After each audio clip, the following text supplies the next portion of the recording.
আজকে একটা ঘটনা বলি। আজকে বা আজকেই তো মনে হয়, হ্যাঁ। কি হলো দেখো, আজকের ঘটনা। আমার সাথে অনেকে দেখা করছে, তার মধ্যে একজনের কথা বলি, যে বলল, "স্যার আমি তো জানি আমাকে একটা এজেন্সি বলেছে ১ম এ ৫ থেকে ৬,০০০ টাকা দিতে হবে ফাইল ওপেনের জন্য। এরপরে এটা করার পরে তোমাকে আরেকটা কাজ করতে হবে।" কি কাজ করতে হবে? বলছে, "তারপরে করতে হবে কি, ওই প্রসেসিং এর জন্য ওখানে অ্যাডমিশন হবে, ওইটার জন্য ৳১,৩০,০০০ লাগবে।" ৳১,৩০,০০০ লাগবে? বলছে, "জি স্যার লাগবে।" ওটা আমার অসুবিধা নাই, ওটা দিয়ে দেব। তুমি কি জানো এই অ্যাডমিশনের জন্য কত টাকা লাগে? অ্যাডমিশন মানে হচ্ছে কি জানো? এই অ্যাডমিশনটা মানে হচ্ছে ওখান থেকে একটা অফার লেটার বা বোনাফাইড লেটার। এটার জন্য মাত্র যদি কানাডা হয় তাহলে $১০০, তাতে বাংলাদেশী টাকা হয় ৮০,০০০ সরি ৳৮,০০০।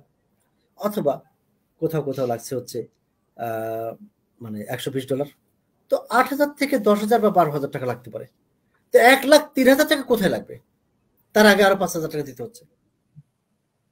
তো এই ৳১,৮০,০০০ কাজ কোথায়? পৃথিবীর এমন কোন জায়গা নাই যেখানকার অফার লেটার আনতে বা অ্যাডমিশনটা পেতে এত টাকা লাগে। আমার মনে হয় আমি পাইনি এখন পর্যন্ত। তা সে নিচ্ছে। স্যার হয়তো ভালো কোনো কিছু। ভালো হলে তো সুযোগ তো নাই। এজন্য মানে সচেতন হওয়া এত দরকার। এজন্য কালকে আসতে বলব। প্রত্যেকের জন্য বলব। আমি কিছু নিই না।